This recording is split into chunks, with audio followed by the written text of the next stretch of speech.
Assalamualaikum warahmatullahi wabarakatuh.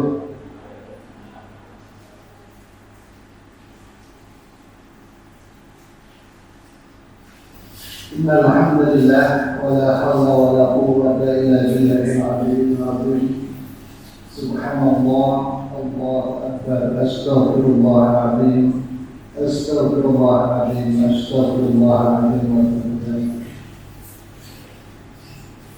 Yang terhormat Ketua Takmir Masjid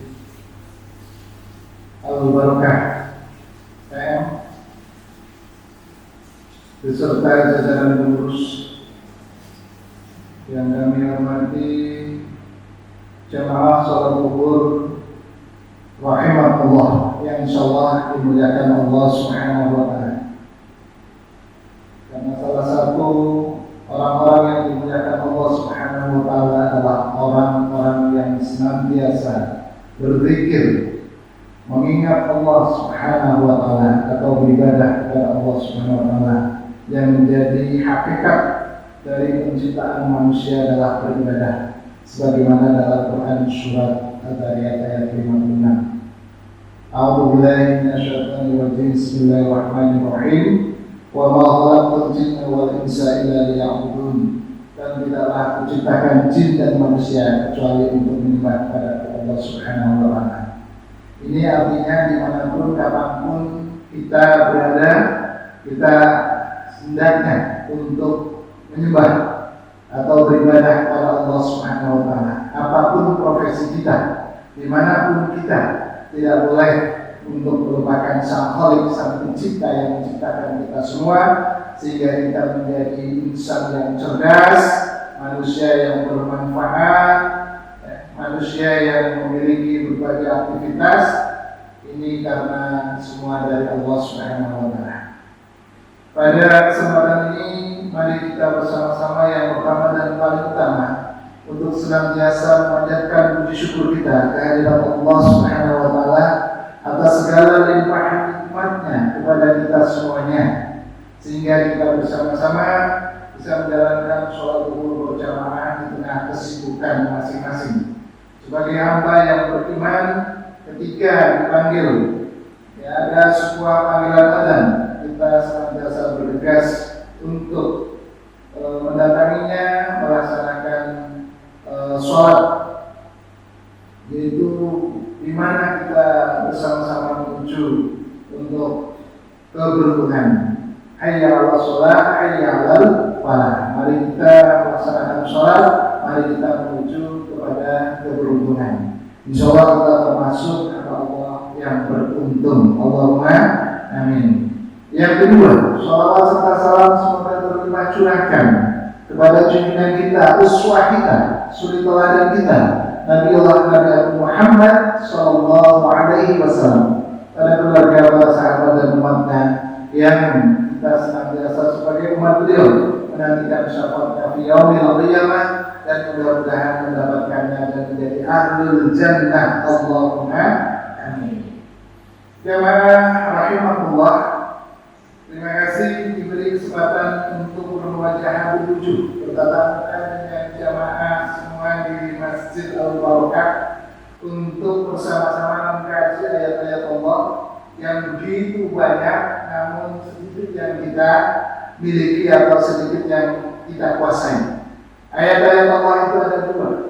Ayatul kauniyah, ayat-ayat Allah yang ada di dalam firman-Nya, di dalam Al-Quran wal Hadis. Berapa pemahaman kita tentang Al-Quran yang tersusun secara sistematis menjadi 30 juz itu, 114 surat, dan berapa ayat? Coba hitung. Apakah itu 666? Itu adalah data yang keliru dan sudah salah. Tidak sampai itu. Karena itu sempatkanlah diri untuk menghitung jumlah ayat Al-Quran. Barangkali selama ini belum pernah menghitung. Caranya simpel, jamaah rahmatullah. Di masing-masing Quran sudah ada daftar isi. Ada nama surat dan ada jumlah ayat. Coba tinggal dihitung secara kalkulator, ya, manual. Suratul Fatihah 7, Baqarah berapa dan seterusnya dijumlah. Adakah 6666 atau tidak? Ini yang harus dilakukan sebagai bentuk kita untuk menjaga kita Allah. Itu ayatul kauniyah. Ada di dalam Al-Quran hadis yang kemudian dikembangkan dalam berbagai kitab oleh para ilmuwan, yang kemudian muncul berbagai kerangka teoritis ilmiah yang kemudian menjadi pedoman pada keilmuan atau disiplin ilmu tertentu. Kemudian yang kedua adalah ayatul kauniyah, yaitu berupa alam semesta yang tercipta seisinya ini adalah tanda-tanda tentang kekuasaan Allah Subhanahu wa taala. Apakah kita bisa membaca dengan ayat kauniyah ini? Membaca ayat kauniyah ini adalah seperti kita membaca keadaan sosial, ekonomi masyarakat. Membaca keadaan alam ini, kita mengamati pohon yang ditanam kemarin masih setengah meter dalam jangka sekian, sudah semeter dan seterusnya. Siapa yang menumbuh kembangkan? Siapa yang menciptakan itu? Apakah yang ahli tentang tanaman? Mereka yang menanam, tapi yang beri penghidupan adalah Allah Subhanahu wa taala. Adanya awan, hujan dan sebagainya itu juga menjadi ayat-ayat Allah yang menjadikan kita itu untuk mengambil keilmuannya. Jemaah Allah, pada kesempatan ini saya akan menyampaikan tentang kewajiban dan keutamaan untuk ilmu bagi orang Islam. Mari kita mengawalinya dengan bacaan basmalah. Bismillahirrahmanirrahim. Jemaah rahimahullah. Bismillah kalimatnya simpel dan di dalam ketentuan salah satu orang yang dimuliakan Allah adalah ketika melakukan pekerjaan itu diawali dengan bismillah, maka akan diridhoi dan barokah. Maka mari kita budayakan pekerjaan apapun yang kita lakukan, maka mulailah dengan bacaan Bismillahirrahmanirrahim dan mengakhirinya dengan bacaan Alhamdulillahirabbil alamin. Insyaallah yang kita dapat adalah dunia dan akhirat. Bukan hanya manfaat dari pekerjaan kita, tetapi juga mendapatkan nilai pahala dari Allah Subhanahu wa taala. Jamaah rahimahullah, karena waktu yang terbatas, ada selembar kertas yang sudah saya bagikan. Judulnya kewajiban dan keutamaan menuntut ilmu bagi orang Islam. Yang pertama, kewajiban menuntut ilmu. Ada dalam Quran surat Al-Alaq ayat 1 sampai 5. Di situ dijelaskan oleh Allah, A'udzubillahi minasyaitonirrajim. Bismillahirrahmanirrahim. Iqra bismi rabbikal ladzi khalaq. Khalaqal insana min 'alaq. Iqra wa rabbukal akram alladzi 'allama bil qalam 'allamal insana ma lam ya'lam. Nanti dilihat kembali Al-Quran dan terjemahnya. Sudah punya Quran terjemah Pak Bu? Mas, Pak? Iya. Jadi kalau HP-nya itu mereknya Apple, Qurannya harus yang bagus. Itu kitab yang diwasiatkan oleh Rasulullah. Siapa yang berpegang teguh pada Al-Quran dan Al-Hadis, maka akan selamat dunia dan akhirat dan tidak merugi. Jadi bukan iPhone, iPhone-nya itu bukan, tapi Al-Quran dan Hadis. Maka kita prioritaskan harus punya Al-Quran yang bagus, bukan Quran yang biasa ada terjemahnya, tetapi Al-Quran yang ada terjemahan mufradat, mungkin kosakata, terjemah keseluruhan, bahkan tafsirnya. Itu paling kan hanya 1 juta, 300-400 kan gitu. Masa kita nggak prioritaskan sebuah kitab yang akan menyelamatkan kita? Ini saran ya mudah-mudahan segera nanti diprioritaskan. Allahumma amin. Mohon maaf. Di dalam ayat itu kata pertama atau kalimat yang pertama adalah ikra, bacalah. Mufasir mengatakan bacalah dalam bentuk tulisan. Yang tadi saya katakan Al-Quran dan Al-Hadis dan kitab-kitab lain yang memperjelas terhadap Al-Quran dan Al-Hadis itu. Kemudian yang kedua adalah bacalah alam semesta ini tadi. Dengan kita membaca alam semesta ini atau dengan berbaca alam, melihat alam, menyaksikan keindahan alam, akan menjadikan kita memahami tentang kebesaran Allah Subhanahu wa Ta'ala. Bayangkan, ada seekor hewan yang sangat kecil, nggak terlihat, tapi membunuh orang yang gede, kukur premosen, gitu kan? Ya itu virus, gitu kan? Karena apa? Maha besarnya Allah Subhanahu wa Ta'ala. Dengan melihat alam yang besar, gunung dan sebagainya, kita akan mengatakan Allah Maha besar karena ciptaannya besar. Tapi dengan alam yang dimana makhluk-makhluknya kecil nggak terlihat, apakah Allah menjadi kecil? Tidak. Justru semakin meyakinkan kita Allah Maha besar karena makhluk yang kecil nggak terlihat tetap bisa hidup, bahkan bisa lebih kuat dari makhluk yang besar. Jangan Allah. Jadi perintah pertama ikra, bacalah. Mufasir mengatakan baca dan bacakanlah. Kalau kita tidak punya ilmu, sampaikanlah kepada yang lain. Kita baca Quran, ajarkanlah Al-Quran kepada anak kita, kepada adik kita, kepada masyarakat. Kemudian di situ ayatnya ada alladzi 'allama bil qalam, yang mengajarkan manusia dengan perantaraan pena. Jadi kalau kita ingin berilmu, memang harus membiasakan membaca dan juga menulis. Hanya barat itu menjadi maju konon dengan informasinya adalah habit reading and writing, membiasakan membaca dan menulis. Dan salah satu yang menjadikan kita negara belum maju-maju itu karena budaya membaca dan menulisnya kurang. Ini. Jadi nanti kalau nulis sama Mas Taufik itu di sana nanti bisa. Ini. Jadi apa? Ini kewajiban kita. Sehingga perintah Allah, bacalah kalau kita ingin eksis sebagai manusia. Kemudian yang kedua, hadis Rasulullah SAW yang menjelaskan bahwa ilmi fardhu ala kulli muslim. Kalau dalam bahasa Arab, muslim itu ya muslimah, karena biasanya disebutkan yang laki-laki sudah mewakili perempuan. Jadi mencari ilmu adalah kewajiban bagi setiap orang muslim dan muslimah. Ini hadis riwayat Ibnu Majah nomor 224 dari sahabat Anas bin Malik radhiyallahu anhu, disahihkan oleh Al-Albani dalam Sahih Al-Jami' Sahih nomor 3919. Jadi sangat jelas kita wajib menuntut ilmu. Kapan waktunya? Utlubul ilma minal mahdi ilal lahdi. Carilah ilmu sejak dalam kandungan sampai kiamat. Apa bisa dalam kandungan? Bisa. Bahkan teori barat yang mengadopsi terhadap Al-Quran dan Al-Hadis itu sudah mempraktekannya. Bagaimana pembelajaran dalam kandungan? Mereka dengan memberikan alat musik di dalam perut orang yang hamil agar supaya mereka mampu untuk mencerna itu. Karena itu apa? Mari kita bersama-sama, terutama yang sudah pasutri, sejak hamil itu sudah bisa dilakukan pembelajaran. Mau makan, ayo nak kita makan, ibunya terus di mana ada kandungannya. Kita baca doa yang Bismillahirrahmanirrahim. Doanya apa? Allahumma barik lana bima razaqtana wa qina. Itu yang paling awal buat saya. Kalau urusan makan doanya kita mau tidur, aja untuk tidur. Bahkan saya pernah ngajar di STM ini, jamaah rahmatullah. Ada dulu kawan dulu di sana namanya Mrs.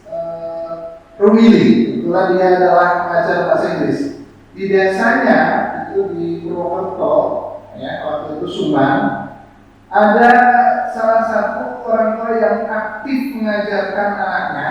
Jadi mengajarkan bilangan 1. Ayo nak belajar dengan ibu.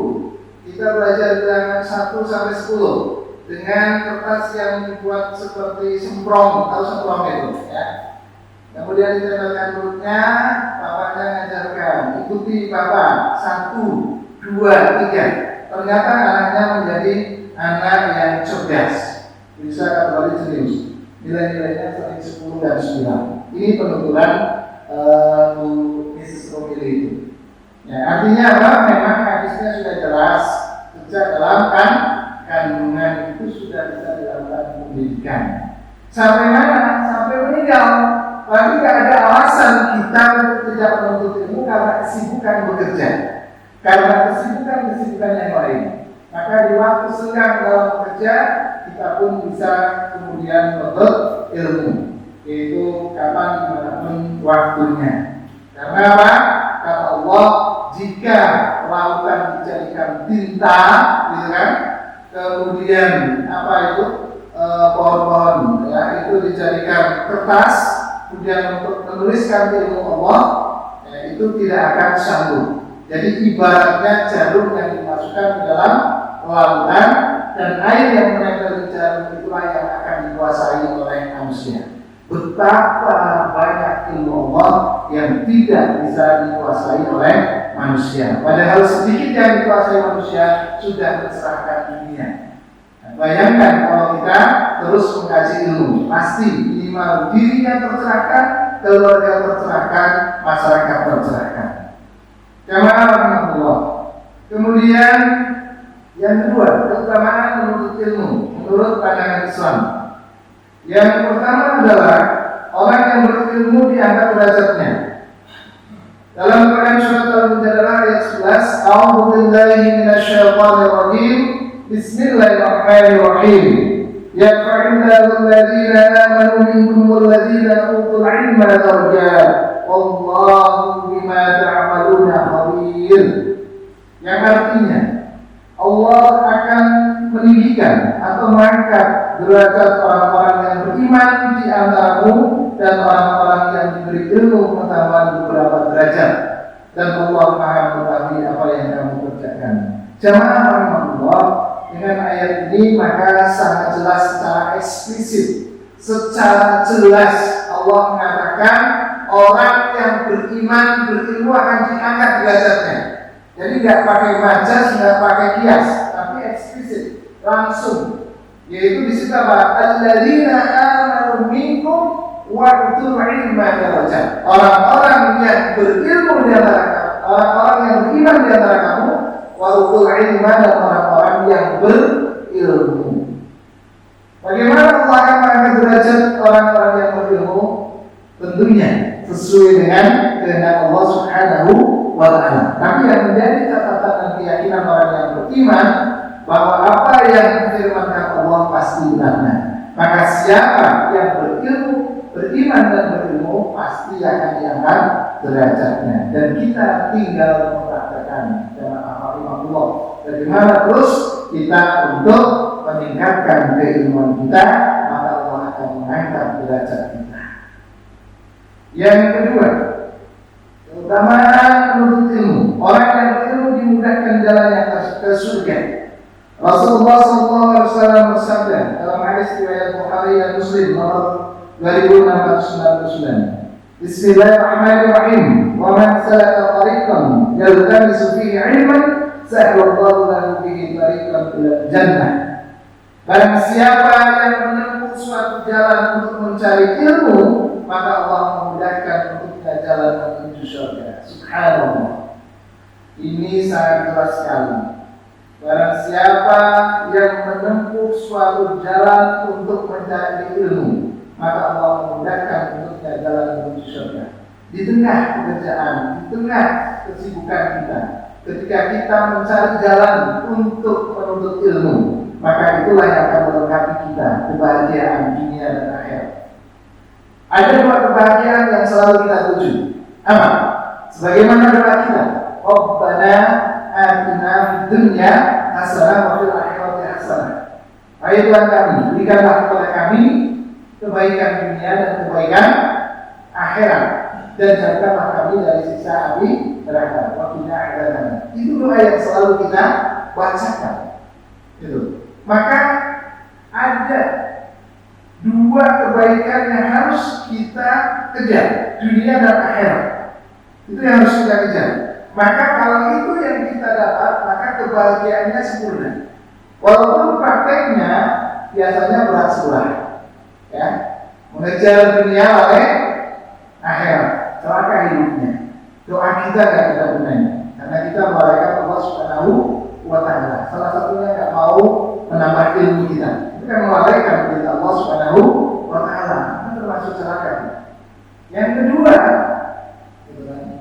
Jadi orang yang mengejar akhirat tapi lalai dunia, malas-malasan cuma zikir, sholat, kajian, maka hidupnya tidak bahagia.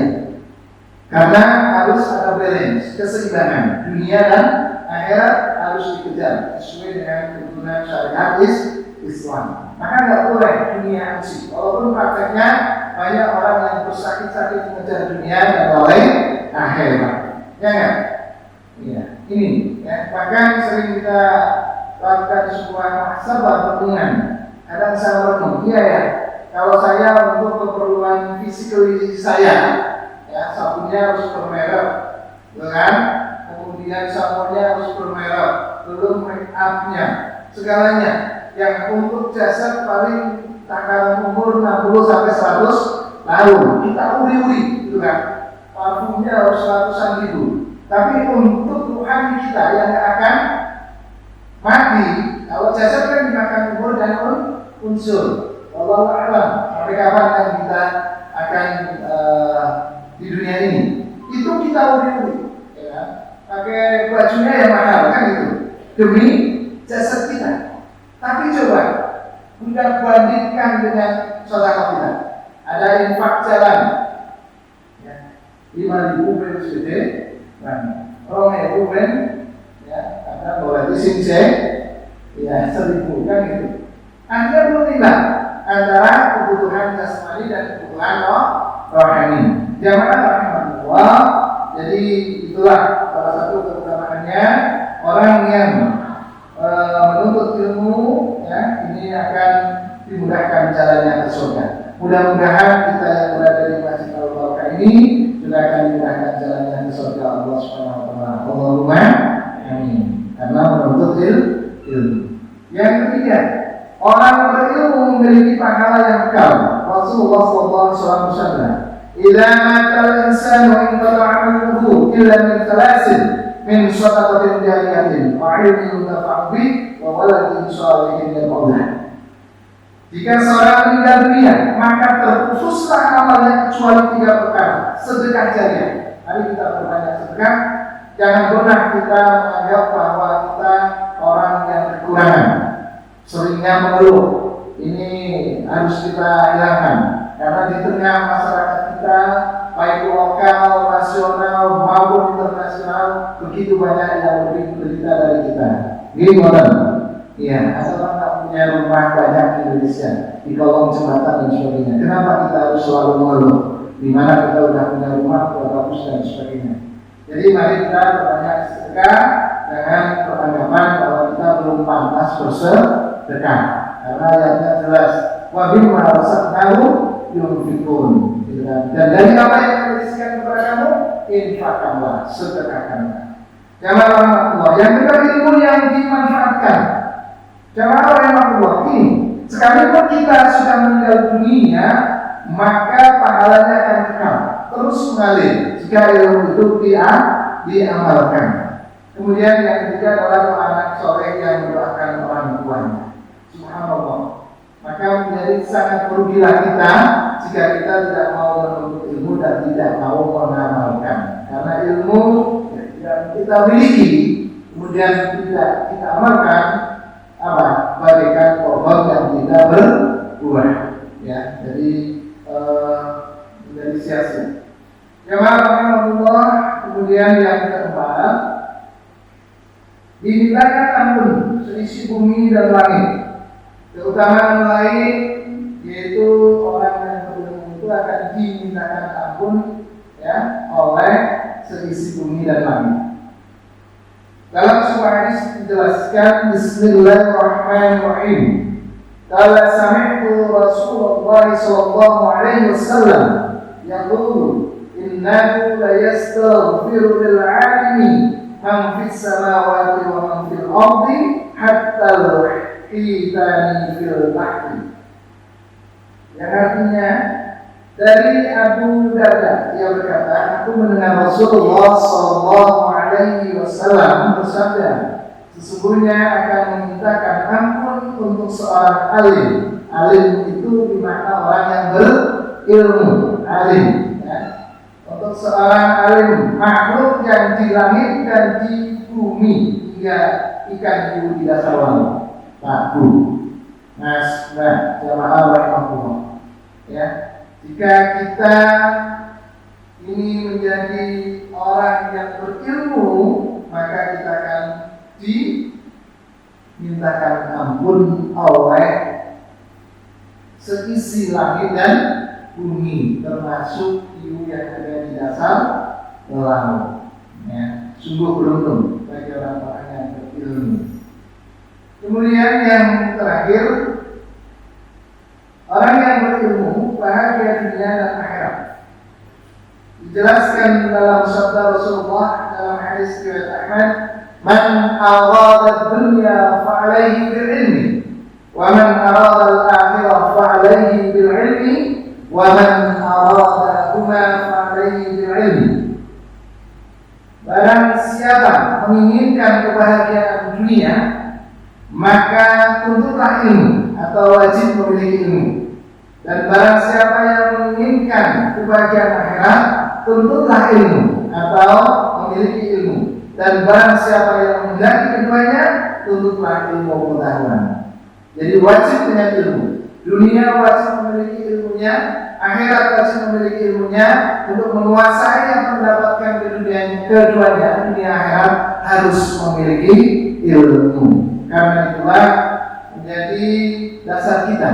Mari kita seimbangkan untuk keilmuan keduniaan kita, di mana itu untuk menjadikan kita mendapatkan pekerjaan yang lebih baik dan karir yang lebih baik karena profesional, tetapi juga kita senantiasa untuk meningkatkan keilmuan akhirat kita yang itu akan menjadi bekal kita ya di akhirat nanti. Dan sebaik-baik bekal adalah bekal takwa. Watasawwadu fa inna as-sadqa taqwa. Jamaah Allah, itulah kewajiban dan keutamaan menuntut ilmu bagi orang-orang Islam. Kalau masih ada waktu, maka saya persilakan ada feedback, ada umpan balik, ada pertanyaan. Ya, karena waktunya maksimal tadi jam 12.45 ya. Masih ada sedikit waktu. Mungkin ada yang mau ditanyakan, saya persilakan. Mohon.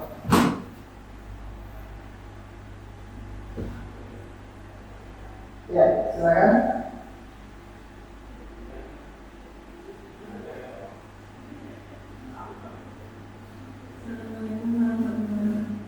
Waalaikumsalam warahmatullahi wabarakatuh.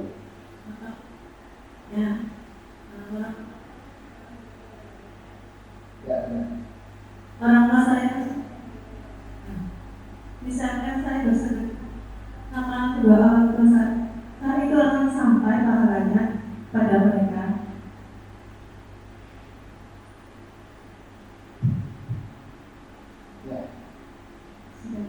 Ya, terima kasih. Jadi seorang anak yang ingin bersedekah, seorang anak yang ingin mengakikahkan orang tuanya, maka akan sampai. Tetapi di sana dengan mestinya adalah saya memberikan dana ini untuk orang tuanya, baik untuk korban, baik untuk akikah, yang kemudian orang tuanya nanti untuk melakukan kegiatan-kegiatan ibadah yang dimaksudkan. Ya, dari berbagai sumber, maka sedekah yang dilakukan oleh seorang anak untuk orang tuanya itu akan sampai, tapi akadnya adalah bukan ada yang menyedekahkan, tetapi ada berikan atas nama orang tuanya. Terima kasih. Semoga. Terima kasih. Assalamualaikum warahmatullahi wabarakatuh. Mohon bertanya, mohon izin, ada 3 pertanyaan. Yang pertama adalah bagaimana porsi menuntut ilmu pengetahuan umum dengan ilmu pengetahuan agama. Kemudian yang kedua, sumber ilmu adalah Al-Quran dan hadis, tetapi kenapa muncul banyak tafsir dan mana yang harus diikuti. Kemudian yang ketiga, ilmu yang dimanfaatkan. ketika kita menyampaikan ilmu kemudian dimanfaatkan bukan untuk kebaikan, apakah yang menyampaikan ilmu tersebut ikut berdosa? Terima kasih. Wassalamualaikum warahmatullahi wabarakatuh.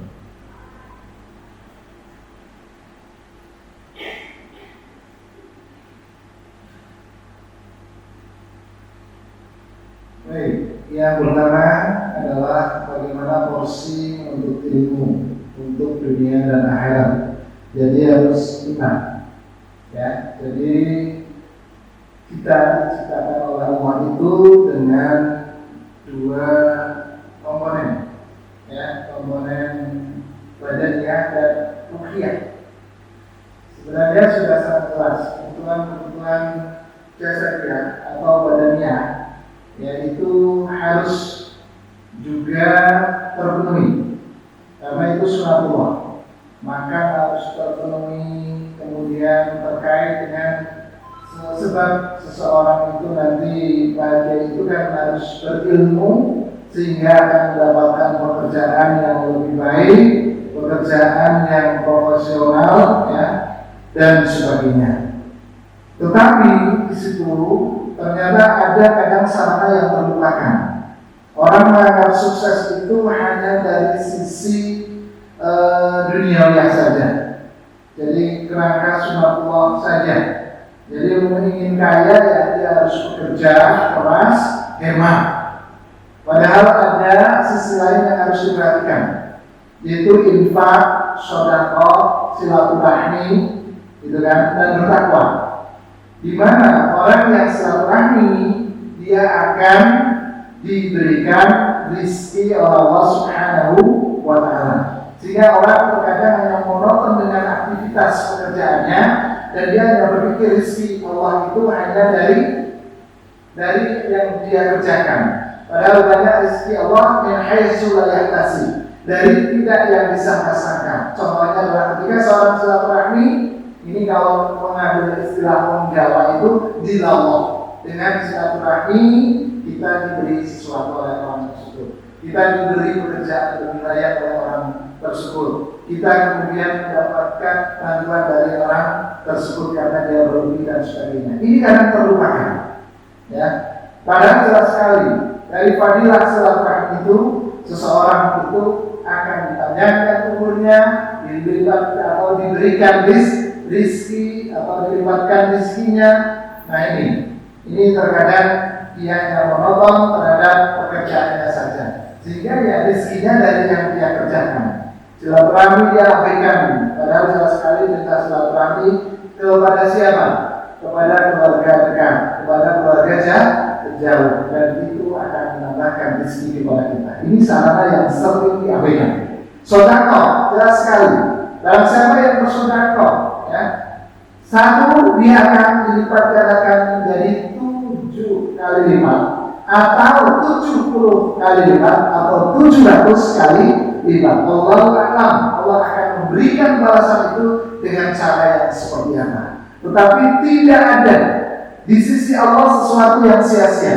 Wa may ya'mal mithqala dzarratin khairan yarah wa may ya'mal mithqala dzarratin syarran yarah. Orang yang mengeluarkan uang 1000 dengan orang yang tidak mengeluarkan uang, apakah akan sama saja harganya oleh Allah? Tidak. Allah akan lipat gandakan orang yang mengeluarkan dari 7 kali lipat, atau 70 kali lipat, atau 700 kali lipat. Caranya bagaimana? Allah a'lam bishawab. Bukan sekalipun kemudian ada uang 7.000 enggak, tetapi 7 kali lipat inilah yang akan menjadikan seseorang itu bertambah rezekinya. Kalau Anda sering melihat film inspiratif misalnya, seorang hanya bersedekah sebotol aqua, kemudian dia adalah seorang manajer sebuah perusahaan, ada seorang minta, kemudian dia memberikan, ambillah kepada ajudannya aqua yang masih di mobil, diberikan kepada orang yang minta itu, kemudian diberi nasihat. Mestinya orang seperti Anda kuat untuk bekerja lebih semangat. Dia bekerja akhirnya menjadi seorang miliarder, menjadi pengusaha luar biasa. Suatu ketika orang yang menolong ini adalah jatuh bangkrut, maka kemudian ini yang katakan satu botol aqua dibalas dengan 1000 kebaikan lainnya. Itu dalam film inspiratif. Ternyata pada saat dia terhutang 5 miliar, bangkrut, kemudian asetnya hancur, mobilnya mau dijual pun sudah kemudian disita kontraknya oleh rekanannya itu, dia datang karena ingat pernah ditolong. Kemudian ditanya berapa hutangnya, 5 miliar, dia lunasi. Kemudian dia bilang kepada tuannya, masih ingat saya? Oh iya, kapan ya?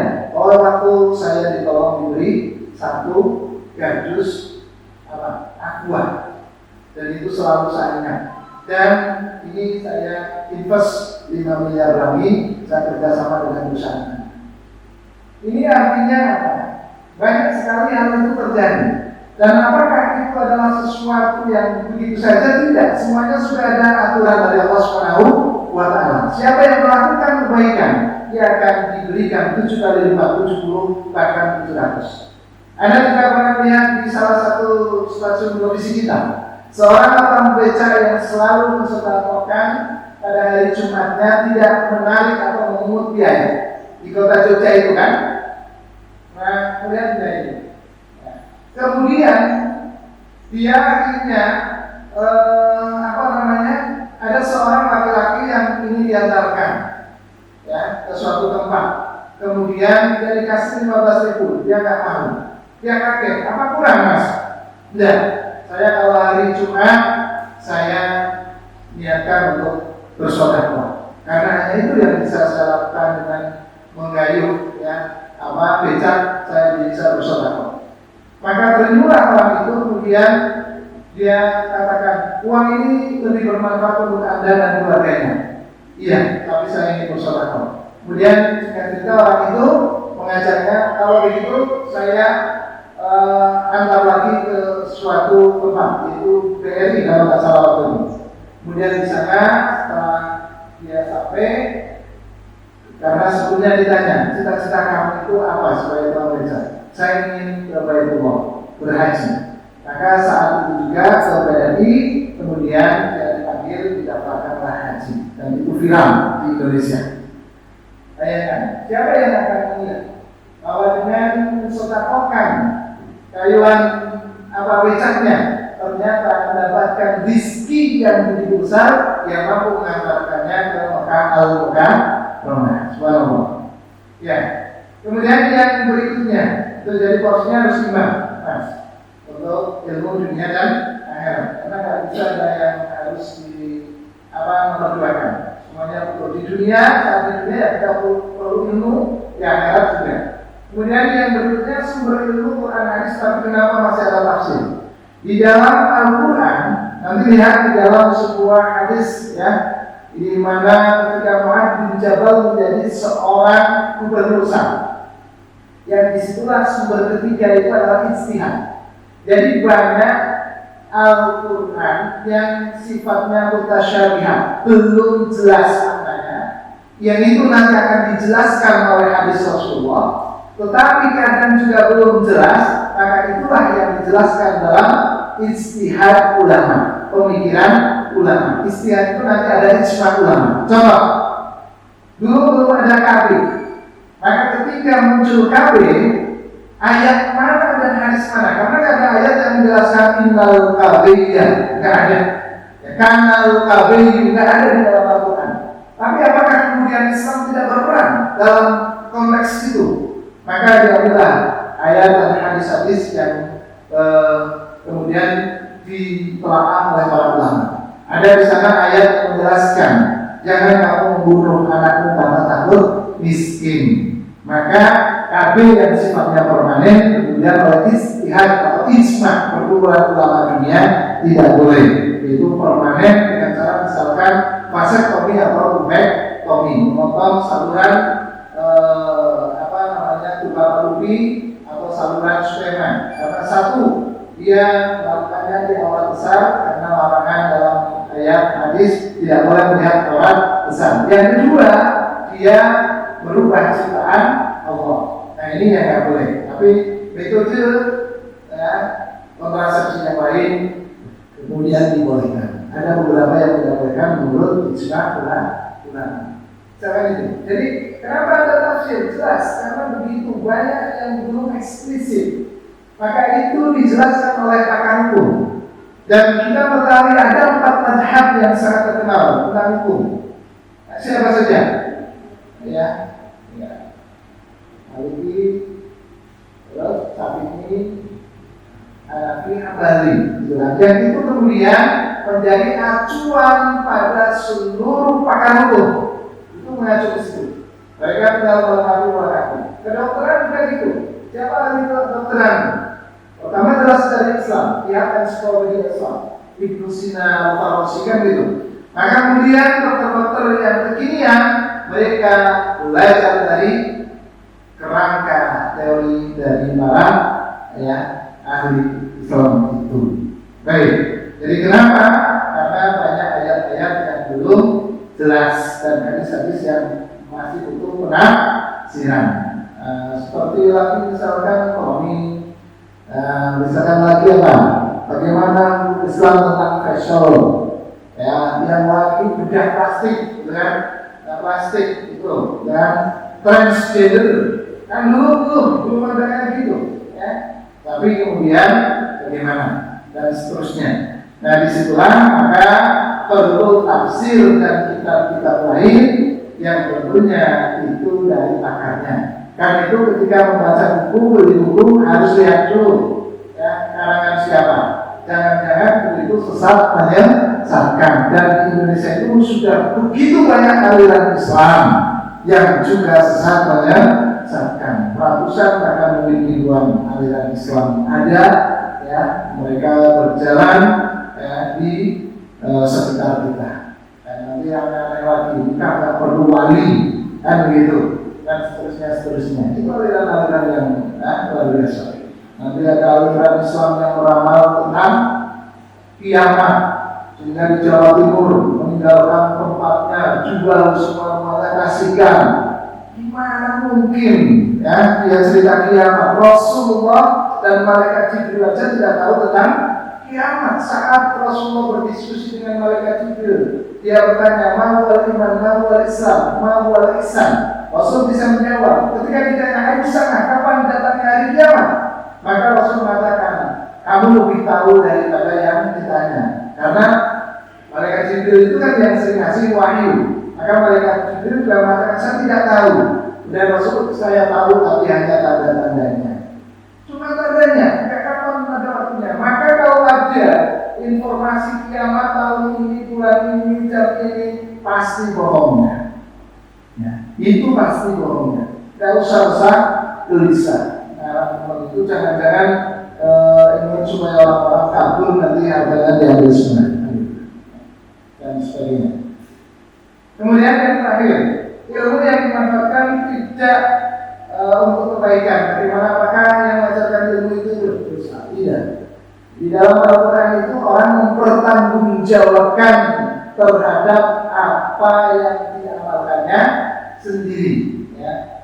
Itu. Jadi bukan amalan orang lain yang akan menjadikan hisab kita, tetapi adalah amalan diri sendiri. Apa yang disampaikan oleh seorang guru, seorang ustaz dan sebagainya, baik kemudian dia disalahgunakan, maka bukan menjadi tanggung jawab terhadap yang menyampaikan. Tapi itulah mulianya Islam.